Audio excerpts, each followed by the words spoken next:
Oke, hari ini kita bakal langsung ngebahas sebuah pergeseran regulasi yang masif banget dan jujur aja agak tiba-tiba di pasar ekspor komoditas Indonesia. Di sesi bedah materi kali ini, kita akan kupas tuntas dampak dari kebijakan ekspor satu pintu ini. Gak cuma buat ekonomi makro negara kita, tapi yang paling penting apa dampaknya buat portofolio saham komoditas Anda.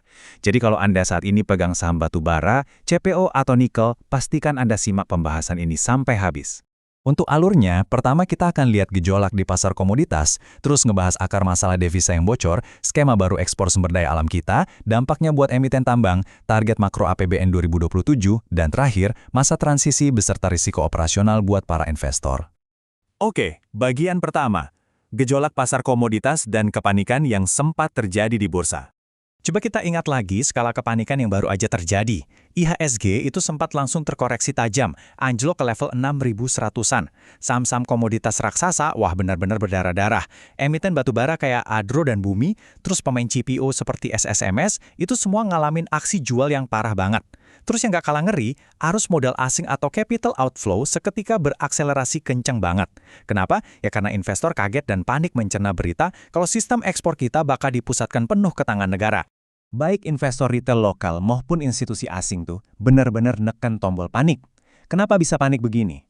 Sebenarnya mereka itu sangat khawatir kalau perubahan tata kelola ekspor nasional yang mendadak ini bakal ngancurin efisiensi operasional para emiten.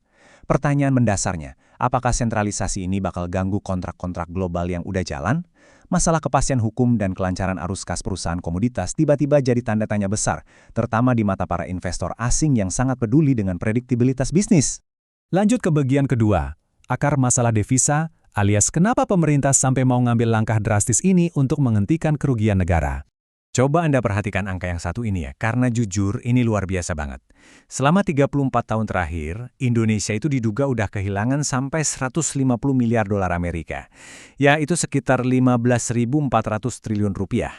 Ini semua gara-gara pelaporan ekspor komoditas yang curang. Bayangin aja, uang sebanyak itu sebenarnya bisa dipakai buat ngebangun seberapa banyak infrastruktur atau mendanai program kesejahteraan buat masyarakat kita. Nah, biang keroknya ada di praktek manipulasi yang namanya under-invoicing. Buat Anda investor pemula yang mungkin baru dengar istilah ini, konsepnya begini. Bayangin Anda jualan barang harganya 100.000, tapi di kwitansi, dokumen resmi, Anda cuma nulis 50.000. Sisa 50.000-nya kemana? Disimpan diam-diam di rekening luar negeri buat ngehindarin pajak di Indonesia. Taktik transfer pricing kayak gini nih, yang bertahun-tahun bikin anggaran nasional kita kelaparan devisa yang seharusnya bener-bener jadi hak negara. Dan efek dominonya ke stabilitas ekonomi itu lumayan ngeri. Karena dolar dari hasil jualan ekspor ini nggak pada pulang ke tanah air, nilai tukar rupiah kita jadi super rentan dan sempat melemah tajam. Sebagai respon darurat buat ngatasin kurangnya devisa di dalam negeri ini, Bank Indonesia bahkan sampai harus ngambil langkah mengejutkan dengan naikin suku bunga BI rate sebesar 50 basis point, jadi 5,25%. Ini ibarat pil pahit, sebuah langkah pertahanan yang mahal banget cuma demi menstabilkan nilai tukar rupiah dari dampak kebocoran devisa tadi. Masuk ke bagian ketiga, skema baru lalu lintas ekspor sumber daya alam kita dan mandat besar yang diberikan buat PT Danantara. Biar lebih gampang dipahami, kita pakai analogi lalu lintas aja ya. Sistem perdagangan existing yang dikelola swasta saat ini tuh ibarat jalan tol multijalur. Perusahaan swasta bisa ngekspor barang sebebas-bebasnya, cepet banget. Tapi masalahnya, nggak ada yang benar-benar teliti ngecek isi bagasi mereka satu-satu. Jadi rentan banget sama celah manipulasi harga. Nah, sistem BUMN yang baru ini ibarat jalan tol yang cuma punya satu gerbang tol aja. Di sini, PT Danantara bakal bertindak sebagai penjaga gerbang tunggal. Mereka yang bakal memverifikasi semua kontrak, mengontrol harga patokan, dan mastiin seluruh transaksi devisanya beneran masuk ke sistem keuangan Indonesia. Gerbang tol tunggal ini pada dasarnya bakal jadi satu fasilitas pemasaran yang terpusat. Di tahap awal aja nih, PT Danantara Sumber Daya Indonesia bakal ngontrol arus perdagangan yang nilainya luar biasa masif. Lebih dari 65 miliar dolar per tahun. Itu udah mencakup komoditas tulang punggung kita kayak batu bara, minyak sawit atau CPO, dan paduan besi. Di atas kertas, sentralisasi volume sebesar ini harapannya bukan cuma nambal kebocoran, tapi juga bisa ngedongkrak posisi tawar Indonesia dalam penentuan harga komoditas di pasar global. Oke, bagian keempat. Apa dampak dan realitas mikronya buat emiten tambang saat negara mulai ngambil kontrol penuh atas ekspor mereka? Memang niat makronya bagus banget. Tapi jujur aja, para ekonom dan pelaku pasar itu sangat khawatir. Mereka takut jangan-jangan ini bakal ngulangin trauma masa lalu. Kayak kasus monopoli BPPC buat komoditas cengkeh zaman Orde Baru dulu. Ada ketakutan kalau tata kelolanya nggak transparan dan nggak efisien, kontrol dari BUMN ini justru beresiko nyiptain distorsi pasar yang gede, inefisiensi birokrasi, atau parahnya lagi, malah jadi ruang buat praktek korupsi model baru. Pergeseran drastis ini benar-benar ngebangun tembok resiko operasional yang nyata buat perusahaan tambang. Coba bayangin urusan logistiknya. Kapal kargo udah siap layar di pelabuhan tapi harus nunggu berhari-hari karena dokumen clearance-nya masih nyangkut di meja birokrasi. Ini kan bisa memicu denda keterlambatan atau demurrage yang super mahal. Belum lagi dampak spesifik ke arus kas emiten yang berpotensi mandek karena uang pembayaran dari luar negeri harus mampir atau transit dulu di rekening BUMN. Terus ada juga kekhawatiran soal tergerusnya margin laba kalau tiba-tiba BUMN rapin marketing fee. Dan yang bikin pusing tujuh keliling gimana nasib kontrak-kontrak internasional jangka panjang yang udah kadung berjalan. Gak heran kalau kepercayaan dan kepastian hukum bagi investor asing jadi lumayan goyah merespon aturan teknis ini. Kalau kita bandingin efisiensi biaya ekspor antara sistem perdagangan swasta saat ini sama sistem BUMN yang baru, wajar banget kalau pasar sempat bereaksi negatif. Sistem swasta existing itu nawarin proses administrasi yang serba cepat, desentralisasi, dan cash flow-nya langsung masuk ke kantong emiten lewat letter of credit. Beda cerita sama sistem BUMN yang secara otomatis nambahin ekstra lapisan verifikasi, birokrasi dan standarisasi harga rujukan buat nyegah kebocoran tadi.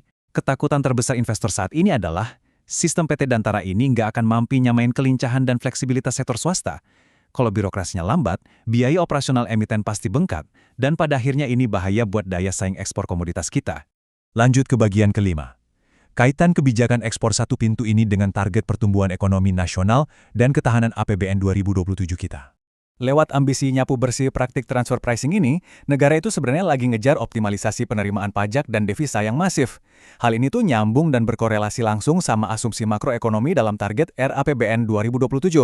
Pemerintah kita punya target yang cukup agresif nih, pengen pertumbuhan ekonomi nasional meroket di angka 5,8 sampai 6,5%, sambil nahan target defisit fiskal, supaya tetap ketat di kisaran 1,8 sampai 2,4% dari PDB.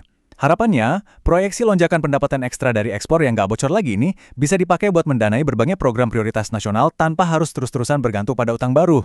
Dan sebenarnya, kebijakan ekspor via BUMN ini tuh baru satu langkah awal dari sebuah mesin kebijakan yang lebih besar. Aturan ini bekerja beriringan sama kebijakan devisa hasil ekspor atau DHE-SDA yang terbaru. Alur kerjanya kira-kira begini. Langkah pertama, PT Danantara turun tangan memverifikasi kontrak buat memblokir celah under invoicing.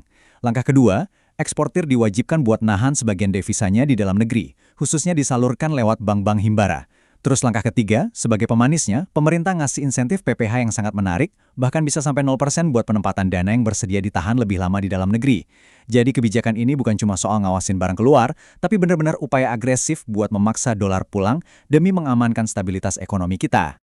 Terakhir, bagian ke-6, masa transisi dan risiko-risiko ke depan yang perlu banget diantisipasi oleh para pelaku pasar. Harus diakui, tahapan transisi kebijakan ini dipatok dengan kecepatan yang sangat agresif. Mulai bulan Juni 2026 nanti, kita bakal masuk fase transisi awal, di mana urusan pre-clearance masih akan banyak dibantu oleh operasional perusahaan swasta.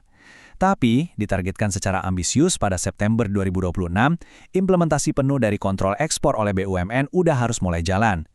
Puncaknya, di bulan Januari 2027, sistem perdagangan digital yang terintegrasi secara penuh bakal diluncurkan. Nah, pergerakan regulasi yang ngebut ini tentu nyisain ketidakpastian tinggi dan resiko operasional, apalagi buat Anda para investor yang lagi pegang saham batubara atau nikel sepanjang masa transisi tersebut. Kinerja emiten-emiten ini bakal sangat diuji oleh efisiensi birokrasi yang baru.